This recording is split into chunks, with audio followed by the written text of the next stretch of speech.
Hi everybody! So today I'm going to talk to you about my skincare routine. And first I want to talk to you about my skin type and why I use certain products. And then I'm going to finish off with some tips about caring for your skin. And these are things that I've learned over time just by talking to people, reading, and also from my dermatologist. So first, my skin is combination skin. I can get pretty dry on my cheeks and around my eyes, but my T-zone, it can get pretty oily, and I know that's a pretty common problem. And lately I've actually been breaking out a little bit on my forehead, which has been surprisingly traumatizing for me because when I was younger and all through my teenage years, I never broke out at all. So, my brother would break out all the time, and, he'd kind of say, oh, just you watch, one day you're going to break out too. And I was like, no, that's never going to happen. And I thought, I went through my teenage years never breaking out. And then now I'm starting to deal with this problem. And I'm not breaking out a lot. What's happening is that I'm getting what they call comedonal acne, which is basically acne that is not inflamed. So it's just blocked pores. And they're really, really, really difficult to get rid of. A real annoying. So I'm going to show you what I do to take care of my skin. And it hasn't completely solved the problem yet, but I very much doubt that anything out there is completely going to take care of the problem at this point. So the first thing that I do is I go into the shower and I wash my face at the same time. So I use this Visibly Clear Pink Grapefruit facial wash, and it has salicylic acid in it, which is an acid that exfoliates the skin. It's very common for acne treatment. So it's a Neutrogena product, and I have quite a few Neutrogena products, and I'm not trying to make it like an ad or anything, but they are relatively reasonably priced, and they also work really, really well. And the one thing I've learned about skincare is that you shouldn't really waste money on or spend a lot of money on face washes and things like scrubs and things like that, because the content is going to be the same. It's going to have the same effect. What you should spend on a little bit more on is your moisturizer. So this is the first thing I do. I wash with this, just one layer, and then for my body, aside from the soap, the body wash that I use, I also use this deep, clean, invigorating daily scrub. I actually typically use the grapefruit kind just because I really like the smell, but they were out of it, so I had to get this kind. It works just the same way. It has these microbeads in it, and it exfoliates the skin. And some people actually use this on their face, but I find that it's a little bit too harsh for my skin and it dries out too much. So I use this on my body, particularly on areas where my pores tend to block up a little bit more, like my back. And because I exercise a lot and I wear a sports bra, that's kind of where you sweat a lot and bacteria gets collected. So exfoliating there is very, very important to unblock the pores. So that's what I do. And then when I come out of the shower in the morning, I sometimes, because I had to go to the dermatologist just because my skin became a little bit problematic. So I have this product called clindamycin phosphate topical lotion, and it's 1%. It's prescription only, so you can't get it, over the counter. And it's basically an antibacterial lotion that you apply on your face, and I put that on. I also use this Total Eye Care SPF 15. And it's really, really, really important to use SPF in your moisturizer. And it's also very important to use a different product that is specifically for the eyes and tested by an ophthalmologist around the eyes, because the eyes are much more sensitive Also, you should never put this on the upper lids of your eyes because it can seep through to your eyes and that's not good. So I always put on eye care. I also mentioned in my makeup video that I sometimes use this and combine it with my concealer and put it underneath my eye because it gives it a really good consistency. If I don't use this clindamycin every day, actually I use it about every other day because I don't really need to use it every day. I use, on the days I don't use it, I use this skin hydrating booster, which I love. It's from Dermalogica.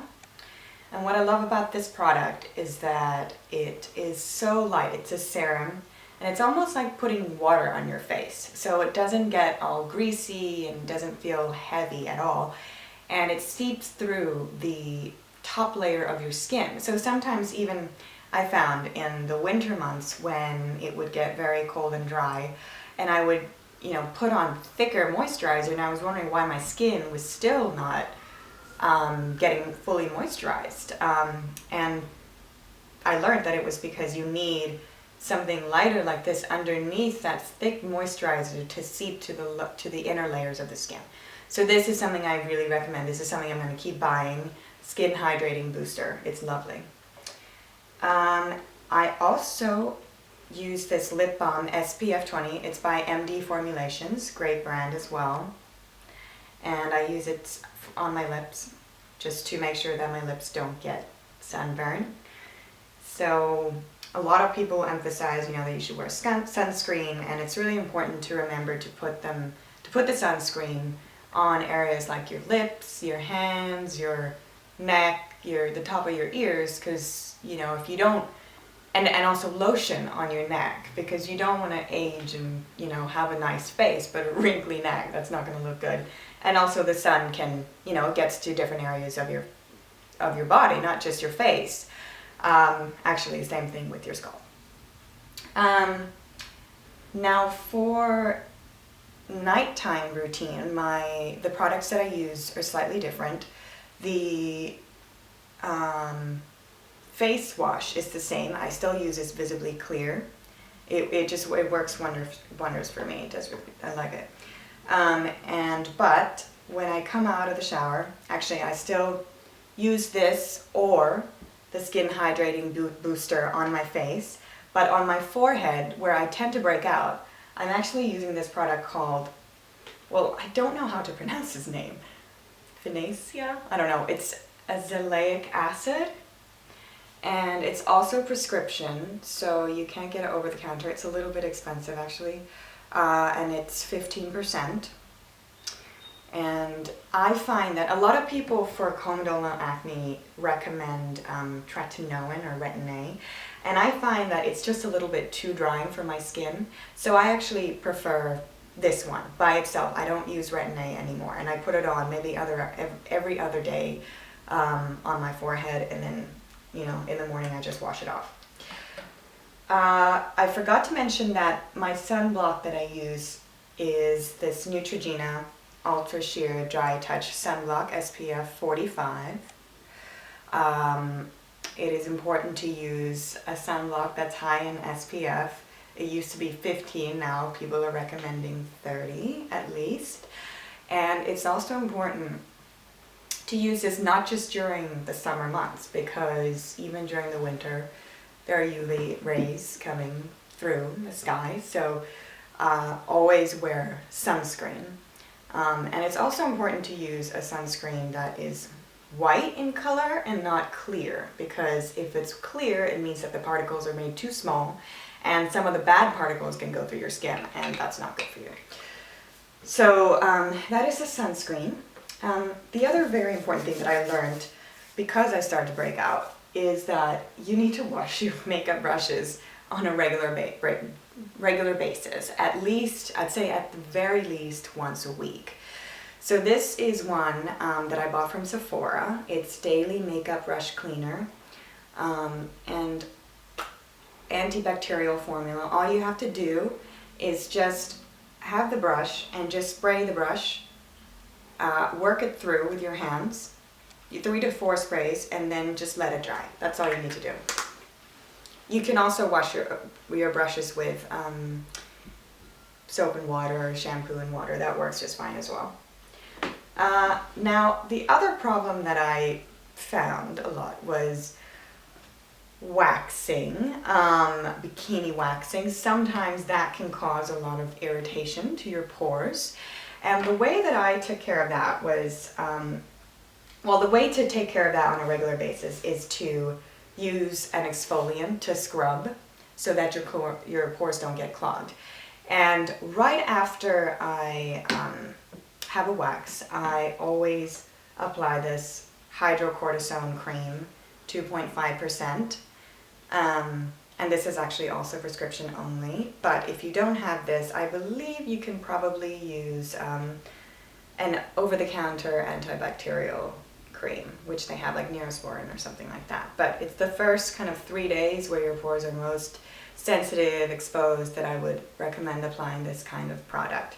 And then exfoliate after that. Don't exfoliate straight away because then you're going to irritate the skin that's already sensitive.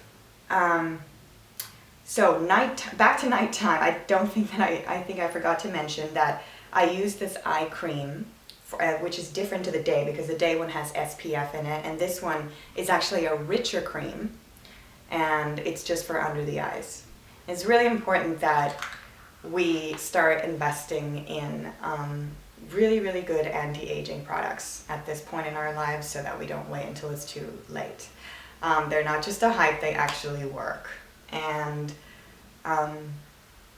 these are the products that you want to spend a little bit more money on instead of the face washes. So last thing is, this is kind of just an extra thing. It's called Anti-Chafing, Anti-Irritation Body Glide for her. And because anybody who exercises a lot or runs a lot, you'll notice sometimes when you're running a little bit longer distances that your skin can chafe sometimes, and this is a really good thing to just put on. It goes on like deodorant, and you just put it on the side, and it prevents your skin from chafing and getting all red. So those were my skincare routine and my products, and basically that's what's working best for me now. I'm still looking for a mask that I like because the ones that I've used so far have either been a little bit too irritating for my skin. I have this little mini tester, the sebum clearing mask from Dermalogica right now, and I'm going to try it out. I haven't tried it yet, so I'll let you guys know if I like that one.